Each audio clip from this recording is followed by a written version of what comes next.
The Lifestyle Show, presented by Selena Mackenzie.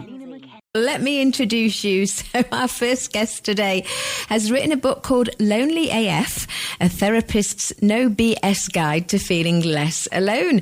Welcome to the show, Dr. Silvía Kalicinsky. Yes, Selena, thank you so much for having me on the show. What a special treat. Ah, bless you. It's great to have you on the show.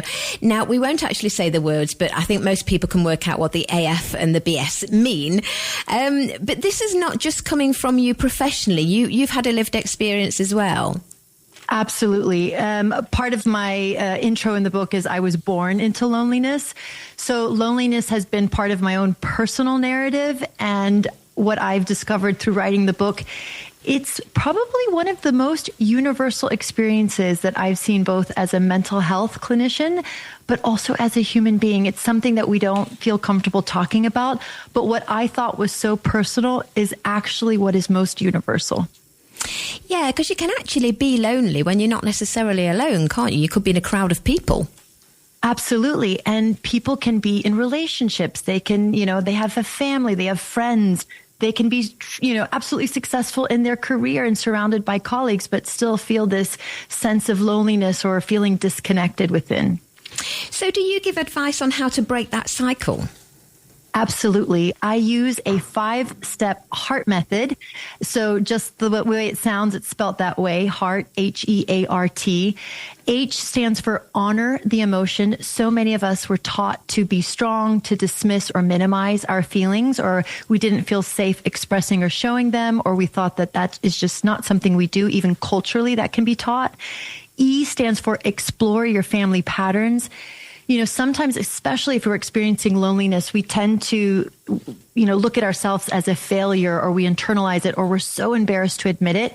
But when you look at your family patterns, you'll start to see patterns of communication, patterns of relationship, patterns of survival and an adaptation that might have led to maybe just a way of surviving, and that might give you more context to your loneliness. A stands for acknowledge your pain points. We all have pain points. Those are our vulnerabilities, our core wounds that we've experienced through life. So something like I'm not good enough, or I'm too much, or nobody really cares about me. Those are pain points that are most universal.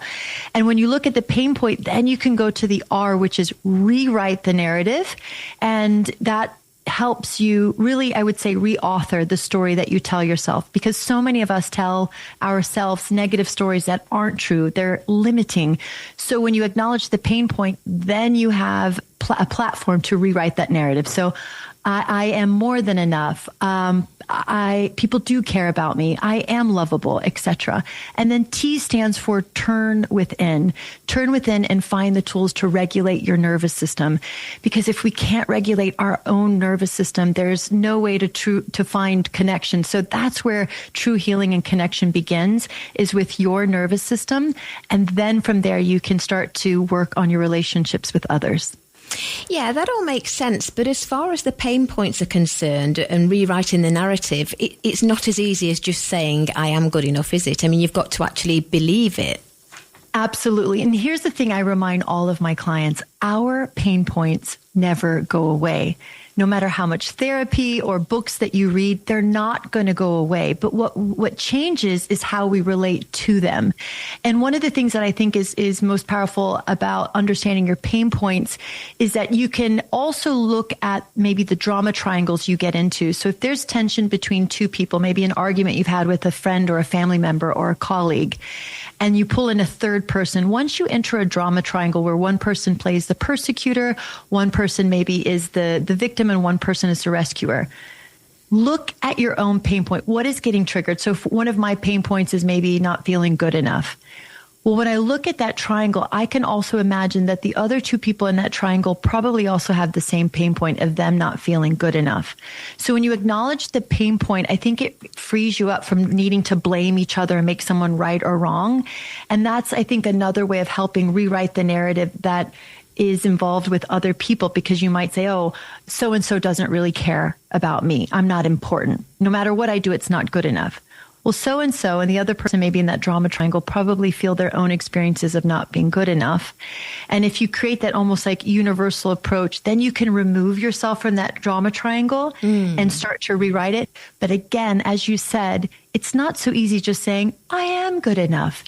It really requires, I think, a nervous system reset, finding tools to, in that moment when you're really triggered, to find a way to come back to yourself and just acknowledge, okay, I'm feeling, going back to H, honoring the emotion, I'm feeling overwhelmed, I'm feeling unheard, or I feel really angry. Usually that's like the strongest one. I'm angry. And what's underneath anger is usually hurt or sadness.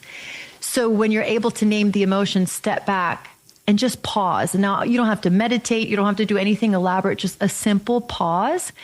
And then when you can go back to claim or own the pain point, here's my pain point again. I'm not feeling good enough in this situation. I'm not feeling heard.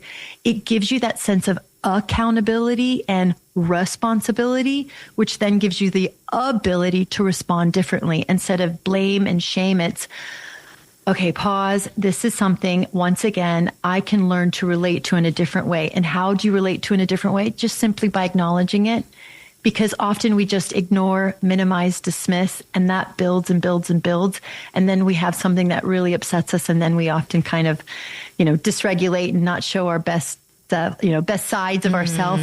So it is a practice. It's not something that you do just once. And I think, yes, like you said, it's not so easy, but if you look at it as a practice, hopefully that can shift your relationship to it. Yeah, it's certainly worth a try. And is it worth asking yourself, you mentioned acknowledging it, your pain points, but is it worth saying to yourself, why do I feel like I'm not good enough? Why do I, and trying to answer that question, because you're never going to change unless you understand why you feel that way. Yes. So I'm going to share with you something that I often would share with my patients at the hospital when I would teach group therapy. Why? Asking the question why is like a dog chasing its tail. It doesn't get you anywhere. Okay. It doesn't change the behavior. I would ask how or what. So instead of why do I feel this way, what thoughts have I been telling myself that are feeding this story, right? Or how could I look at this in a different way and find the exception of maybe when's a moment that I did feel good enough? Because the why, maybe it will give you context or it will give you insight, but insight does not change behavior. Behavior changes behavior. So how can I look at this differently requires a behavior shift. Yeah, that makes sense. And I suppose it's also like, why am I telling myself this? A lot comes from childhood, doesn't it? It's somebody else that's telling you and making you feel that way. Yeah, well, I think, yes, I think we can find so many clues in our childhood, but sometimes if we revert always to, well, it's my childhood, we can sometimes subconsciously enter the victim role. Well, this happened to me and that's what, that's happened in my childhood. And so I think you can definitely get cues, but then go back to remembering you have the authority and the ability to rewrite your narrative. So it might have begun in childhood. And again, that pain point might never go away. But how can you start responding to that pain point in a different way? So instead of, why do I feel so lonely? What is my loneliness trying to tell me? What connections in my life right now feel flat? Where have I dropped the ball in making the effort to actually put myself out there? What could I do differently as opposed to just isolating and feeling worse? Who is that one person that maybe I could reach out to and be vulnerable and be like, hey, I'm having a really hard time. Do you have just 5 minutes where we could, chat? Or do you just have 10 minutes to just grab a quick coffee or something like that? I think so much of the insight can be helpful, but if it's not paired with behavior, you'll feel stuck for a long time. Yeah. And there is a stigma about it. Nobody wants to say I'm feeling lonely, but maybe we should. Yeah. And maybe instead of saying I'm lonely, just saying I'm craving some meaningful conversations, or I haven't had a lot of time to be social. Do you have time to get together? So even if it feels uncomfortable saying I'm lonely, there are other ways to ask for the needs that loneliness is is encouraging you to seek after. So my reframe for loneliness is that it's an invitation to get to know yourself on a deeper level. And if you don't have time for the therapy or the deeper work, that at least to reframe loneliness that it's trying to tell you something. And neurologically, most likely it's your limbic system. It's that middle part of your brain that's saying, I need more connection. I need more human connection than I'm getting. Yeah. And I think you used a good word in isolated as well, because you might think it's just you that's feeling like that, but you could get a very shy person in a room and a very demonstrative person in a room, and they could still both be feeling lonely. Absolutely. And I think that's the biggest lie that loneliness tells us, that when we're feeling lonely, somehow you believe I'm the only one that's lonely, or everyone else is happy, or everyone else, is feeling good or has a partner, or et cetera, et cetera. But you would be surprised, that loneliness is probably one of the most universal human experiences that nobody really wants to talk about. Yeah, absolutely. Well, if our listeners want to feel supported and less alone, you can read the book. It's got heartfelt reflections from Dr. Kalicinsky, her personal journey and client case studies. The book is called Lonely AF. You can look that up if you don't know what it means. A therapist's no BS guide. Look that up as well, to feeling less alone.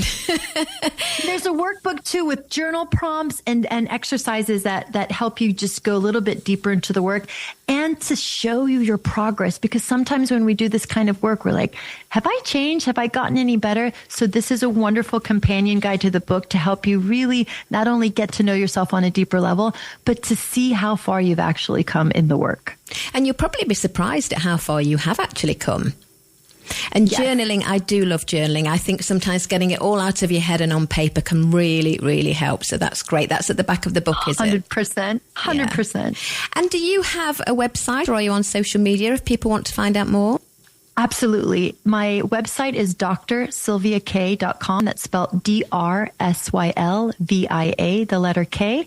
And my handler on Instagram is at Dr. Silvia K, spelled the same way as the website. Well, it's been great to chat to you, Dr. Silvia K, and you are good enough, as am I. Oh, thank you. Thank you. And I feel so grateful to be here. And thanks for sharing all this wonderful information and highlighting books, because I think when we share our stories, we feel less alone. Absolutely. Thanks very much for your time. You have a wonderful day. You too, Selena. Bye-bye. Bye.